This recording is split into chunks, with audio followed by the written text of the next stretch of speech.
o movimento abolicionista. Esse movimento abolicionista era líderes que queriam o fim da escravidão no Brasil. Eles lutavam para não ter mais a escravidão no Brasil, porque achava isso uma forma desumana, o progresso não iria avançar. Acompanhe a leitura quarto ano. Com a promulgação da Lei Eusébio de Queiroz, o movimento abolicionista ganhou força. Esse movimento social era liderado por pessoas livres que não conformavam com a existência da escravidão. Essas pessoas, elas estavam insatisfeitas com a escravidão, achavam muito injusto. Eram jornalistas, engenheiros, advogados, escritores e políticos.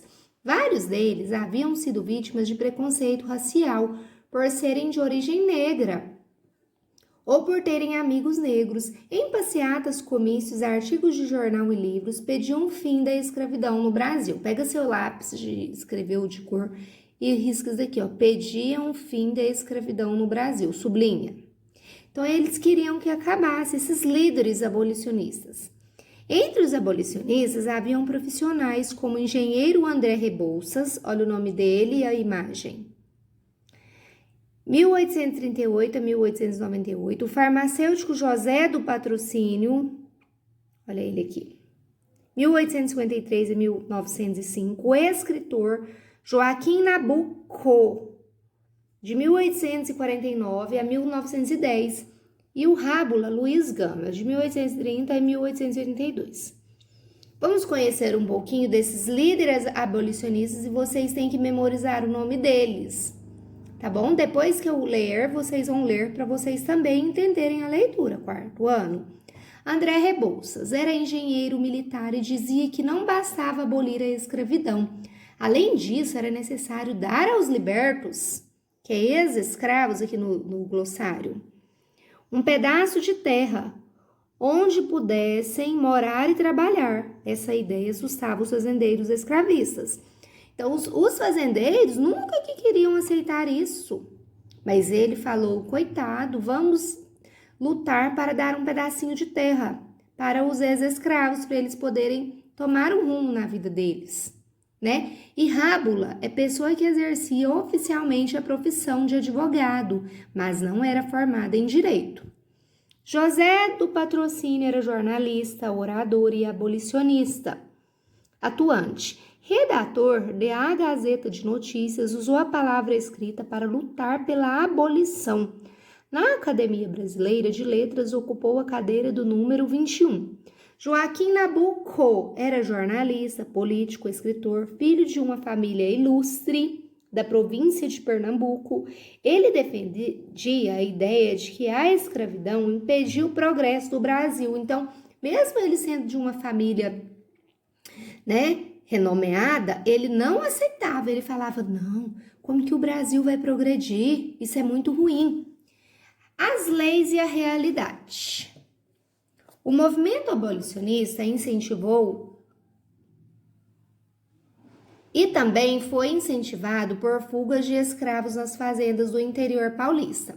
Além de toda essa pressão interna, governos estrangeiros pediam que Dom Pedro II acabasse com a escravidão no Brasil. Para responder a essas pressões internas e externas, o governo brasileiro aprovou as chamadas leis abolicionistas. Essas leis abolicionistas eram leis para abolir a escravidão no Brasil.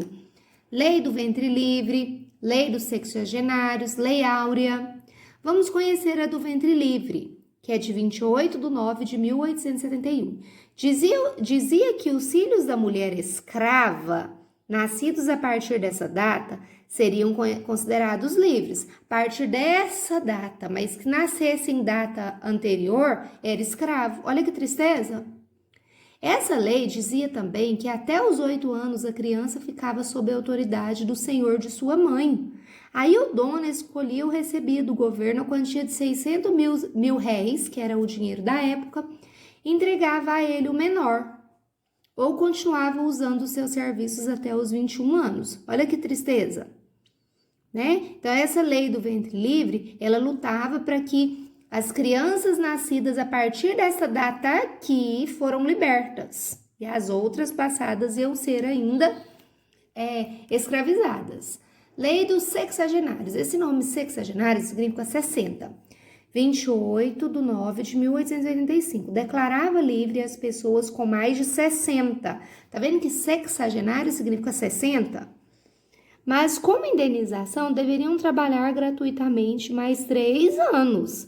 Ou então só seriam livres com 65 anos. Meu Deus! Onde iriam arranjar emprego com essa idade? Seu destino, perambular pelas estradas, pedindo comida ou pedir ao Senhor para continuar trabalhando para Ele. Então, essa lei dos sexagenários, ela surgiu para dar liberdade às pessoas com mais de 60 anos de idade, tá bom? Sublinha para você saber, ó, sexagenários, para você saber que lá na avaliação depois vai cobrar isso. Por isso que vocês têm que estudar e têm que ler os textos, tá bom? Lei Áurea, vamos conhecer a Lei Áurea? A Lei Áurea é de 13/5/1888.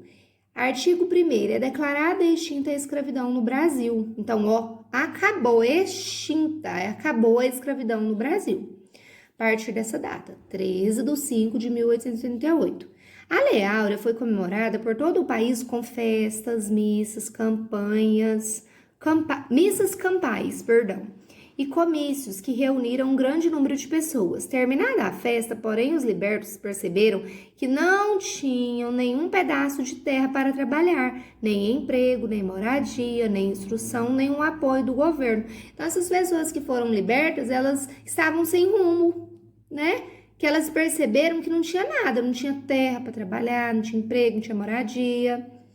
Os afrodescendentes após a abolição. Vamos ver o que aconteceu com esses afrodescendentes após a abolição, após acabar a escravidão? Alguns libertos continuaram trabalhando para seus senhores em troca de um pequeno salário. E como que eles iam fazer? Eles acharam, então vamos trabalhar por um pequeno salário. A maioria deles, porém, foi para as cidades em busca de emprego.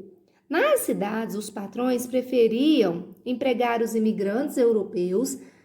Diante disso, os libertos tiveram de aceitar os piores serviços, coitadinhos, e morar nos morros e cortiços das cidades.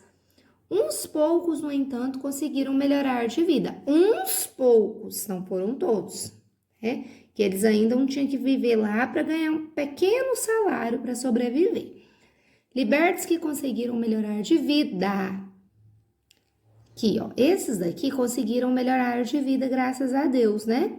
Então, quando a gente vai trabalhar a história da abolição, a gente pode perceber que foi muito triste para que esses escravos foram ser libertos. Vamos ler, reler para compreender. Boa leitura, 4º ano.